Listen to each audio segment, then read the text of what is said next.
不要双喜裸玩裁决的打法，这一次裁决加强之后，在 MSI 上大放异彩，成为除卡牌之外吃鸡最多的阵容。较上一次发的裁决 3C 攻略，护卫裁决有了许多新的理解。这一期向大家分享前2天把玩裁决从1区1100上到1500的小岩雀的理解，这是他王者局连续7把裁决前3的战绩。护卫裁决现在只推荐维古斯做主 C， 大件一出时考虑沙弥拉，并且现在主坦木木和维古斯的装备也更讲究了。在外面没有双喜或者银色海克斯的局，可以把这套作为常规的阵容考虑。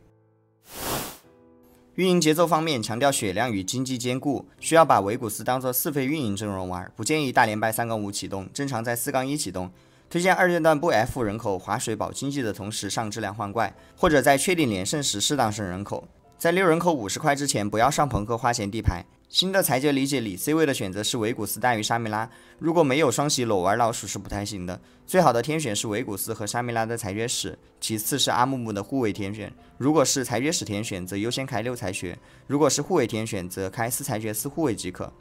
在4-1启动时，如果维古斯数量不多，不着急追3，则可拿维古斯1末天选用若干个回合，直至快要3星时将它卖掉，重新找维古斯的裁决使天选。如果是沙弥拉的主 C， 那么非常需要养维古斯作为副 C， 当然出装的要求就没有维古斯做主 C 时那么高了。而如果是维古斯主 C， 那么可以不用养副 C。 提下空天选的机制，还要不要买了卖。 14.1 版本遇到非目标卡的裁决使天选以及维古斯的1末天选，仍可以通过买了卖来规避接下来4个或者7个回合不出目标天选的机制。 14.2 版本之后再使用此操作就不再有效了，但天选保底机制仍然存在，即你第2次刷到同一英雄时将出现不同的天选羁绊。出装方面，首先讲维古斯的出装。维古斯的装备格子非常重要，尤其是将它作为主 C 时，它是全队唯一的输出来源，所以它的伤害一定要爆。1末羁绊本身提供了有效的回蓝手段，所以维古斯对于启动装的需求并不是太高，可以没有也可以有，但最多只能有1件。从左侧表格第1排中选，最推荐的是水银和头盔。当总装备数量吃紧或装备烂掉，不能在4阶段启动后给到它3件神装时，才会优先考虑将电刀鬼术给到它当做启动装。伤害装最推荐的是帽子巨杀破防法爆。关于沙弥拉，裁决使羁绊改动后，4裁决使也能根据敌方血量提供最高100%的暴击概率，这使得它不再对无尽之刃强依赖，出装更加灵活自由。由于新的理解中对于前排坦度的要求提高，阿木木尽可能不吃减抗或者功能装，所以在没有海克斯减抗来源时，尽量给到沙弥拉破甲弓。对于阿木木来说，抗性装中板甲的地位无可替代，在有装备的情况下，优先保证阿木木的神坦装。如果有离子火花、薄木法袍、日炎等功能装，推荐给到潘森。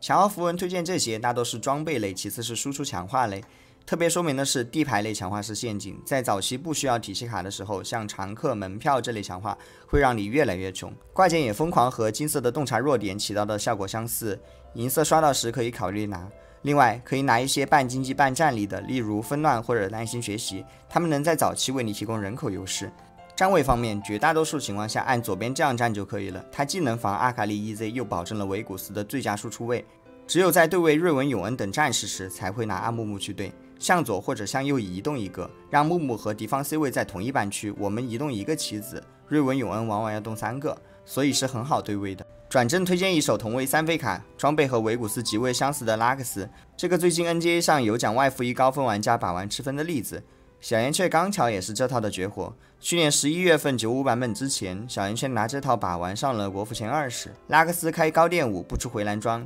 ，3件装备里最好带个吸血，前排4斗、色体武器和拉克斯一起追。如果是耀光使天选则不要结，上卡牌和娜美开4耀光3迪斯科。海克斯方面可以接受1到2个经济，需要拉克斯在4-3左右就3星。打战士的时候采样武器，平时采样拉克斯。第一波爆发前电5单位不能包庇，后面有机会单独讲一下这套。接下来是护卫裁决的实战复盘。来复盘这把小岩雀1玩的素材，分数在1300左右，这盘还排到了神超。说一下城邦理解，裁决对于装备数量的要求比较高，这里正常选冠签选秀是没有问题的，像河蟹或者狂欢蟹这种提供经济的也很好。裁决是少数能打狂欢蟹的阵容，此外补充一些特殊的，比如银金彩，第一个银色不会出双喜同行，而银色城邦选免控尼可玩瑞文永恩的很多，他们帮裁决卡了卡池，同时又被高爆发的裁决克制。第二个金色有可能出双喜临门，对于我们奔着裁决去玩的非常利好，即使是这时候突然冒出双喜的同行，他们也没有刻意留裁决的底子。第三个彩色可能出炼狱合约，在崩盘的时候能救一手。这局选的是辅助装备锻造器，看看小圆雀有什么新的理解。1-4打完，锁子甲腰带水滴，有2星莉莉娅和娜美的质量。同比其他玩家，我们的起手还算不错，保留连胜过渡的可能性。抓了一个寡妇天选打工，如果是连胜过渡，一般会在1-4和2-3F 以下，2-5会自然来到5人口。1-4拿天选的好处是不卖1费天选的情况下，2-5自然刷新下一轮天选，享受的是5人口及72%费天选的概率。2-1的海格斯、刀下取经和有用之才对于维古斯主 C 的体系是烂掉的，刷新后的常客和转搭发也拿不了。观察确定好外部没有拿双喜的之后，选下对裁决时输出能力有提升的打气。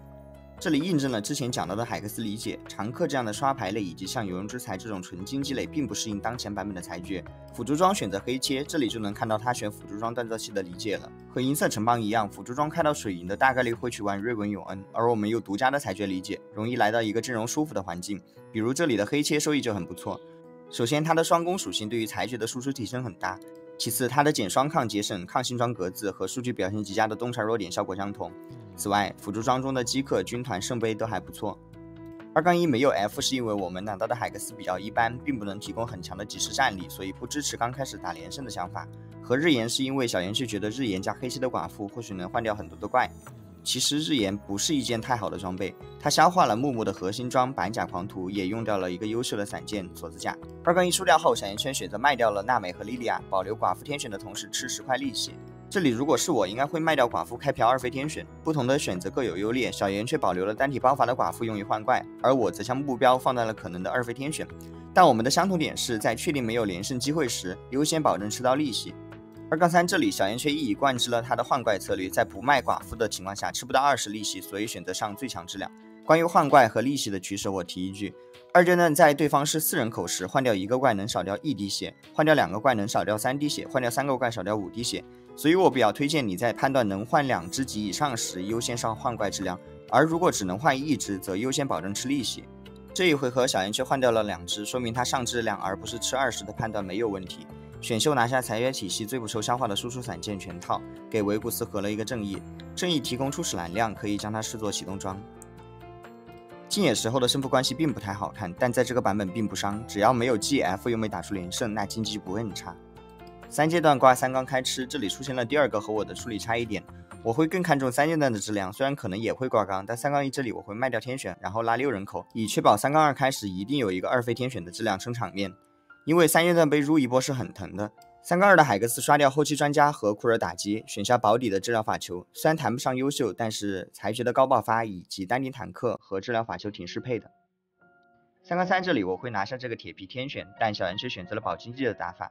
云里之一就是这样，有很多不同的选择，你想怎么玩都可以，不用说谁谁谁和我看到的其他高手打法不一样，那其中一个就是菜。不光大可以放宽广一点，多学习多理解，时常批判的更新自己的理解，这样才更能进步。这个游戏玩没玩对主要看2点，第一是你当下的选择在复盘时看来是否是局部的最优解，第二是你的结果如何。选秀拿下帽子回来开始吃5缸，这时候外面拿水银玩瑞文的启动了，我们蒂维古斯的难度下降了一点点。星之刚收了2个散件，非常不错。3-7竞野41血7人口溢出的50经济先开搜，减小下一波辩证的压力。4-1搜到30块大体成型，2星阿木木加维古斯暂时够看。这里同系连枝和简易传播都可以拿，阿木木的装备不太够，所以潘多拉作为备选，刷掉2-3，看看有没有更好的。有马桶那就可以选择刷掉潘多拉，选择死5补充前排质量。这里可以看到的确是后排装溢出了，所以选择死5比维古斯的中亚更加合理。回看这个日炎的确是合的有问题。这里的腰带可以是狂徒，选秀拿一个摩卡阿木木就能神装，这样可以选择更好的同系连枝或者简易传播。裁决对于减抗的需求很高，但不太急需重伤。4-2接着搜炸了，马后炮来说，这里停手是更好的选择，因为场面质量差不多够。维古斯也没有办法马上3星，但是3阶段放掉了太多容错，导致这里有更大的压力要搜6裁决。顺便搜看有没有更多的维古斯，遗憾的是既没有维古斯也没有6裁决。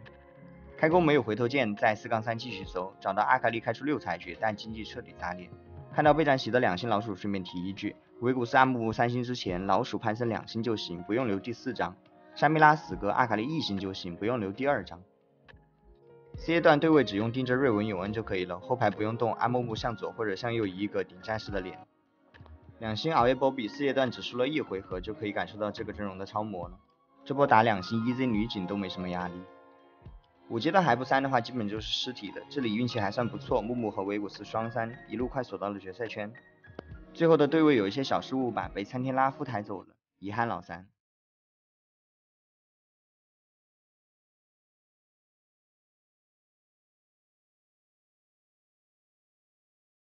感谢观看，我们下期再见。